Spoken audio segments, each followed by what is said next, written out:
अस्सलाम वालेकुम। आज की इस वीडियो में हम सेक्रेटरी एजुकेशन साहब का जो इंटरव्यू आया हुआ है उसके मुतालिक बात करेंगे।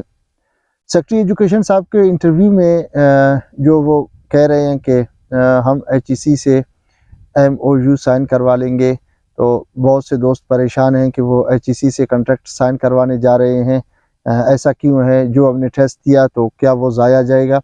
असल में बात ये है कि ये तमाम जो प्रोसेस अभी चल रहा है ये अदालत के हुक्म की तामील है, क्योंकि अदालत ने ये हुक्म दिया था कि तमाम प्रोसेस 31 मार्च तक मुकम्मल होनी चाहिए। 15 जनवरी से लेकर 31 मार्च तक। वो आप लोगों को याद होगा कि कुछ अर्सा पहले एजुकेशन डिपार्टमेंट की तरफ से SBK को एक लेटर जारी किया गया था कि हमें तमाम डिटेल्स दे दें, पास कैंडिडेट्स या जितने भी जो कैंडिडेट्स थे और उनकी जो फ़ीस वग़ैरह है। SBK ने उस लेटर के जवाब में तमाम तफसीलात बता दी थी कि जो पैसे हमारे पास आए थे कितना उन्होंने ख़र्च किया था, अब उनके पास बकाया कितना है, और बाकी जो कैंडिडेट्स के डॉक्यूमेंट्स हैं वो अभी भी SBK के पास मौजूद हैं। अब बात ये है कि आया HEC ये टेस्ट ले सकेगा या नहीं ले सकेगा। मेरा एक तज्ज़िया है कि अगर HEC टेस्ट लेगा तो किस बिना पर लेगा। आप लोगों को याद होगा आपसे तकरीबन 5-6 महीना पहले अगस्त या जुलाई के महीने में HEC ने 18,000 इन्विजिलेटर्स के लिए एक इश्तिहार जारी किया था कि हमें इन्विजिलेटर्स की ज़रूरत है। मेरे मालूमात के मुताबिक अभी तक HEC ने वो टेस्ट नहीं लिया है, यानी HEC के पास ह्यूमन रिसोर्सेज है ही नहीं ये टेस्ट कंडक्ट करने के लिए। और दूसरी बात ये है कि अभी तक HEC के पास 1,80,000 कैंडिडेट्स के जो डॉक्यूमेंट्स हैं वो नहीं पहुंचे हैं और इनकी फ़ीस भी नहीं पहुंची है।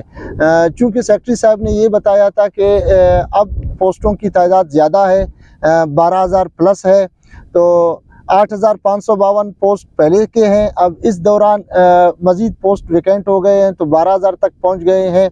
1,80,000 कैंडिडेट की अगर आप बात कर लें तो इनकी फ़ीस जमा नहीं होंगे। इस बात को लेकर मैं इसलिए कह रहा हूं कि टेस्ट कंडक्ट नहीं हो सकेगा, क्योंकि इनकी फ़ीसों का मसला है। आया इनकी फ़ीस कौन जमा कर लेगा? तो इस वजह से मुझे नहीं लगता कि ये टेस्ट हो सके। बकाया जो कि सेक्रेटरी साहब ने बताया है कि वो MOU साइन कर लेंगे, तो हम देखते हैं, इंतज़ार करते हैं कि क्या होता है।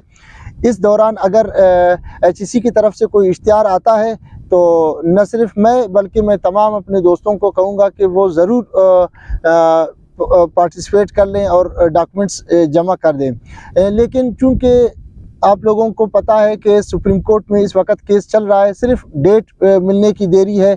जैसे ही अगर डेट मिल जाएगा तो तमाम जितने भी बंदे हैं जिन्होंने केस जमा किया हुआ है उन सब ने दरख्वास्त दिया है कि हमें स्टे मिल जाए। तो जैसे ही अगर ये यहाँ से इश्तिहार देगा तो सुप्रीम कोर्ट की तरफ से अगर स्टे मिल गया तो अब भी तो टेस्ट कंडक्ट नहीं हो सकेगा। तो कुल मिला के बात ये है कि HEC को ये टेस्ट कंडक्ट करवाने में काफ़ी मुश्किलात का सामना है।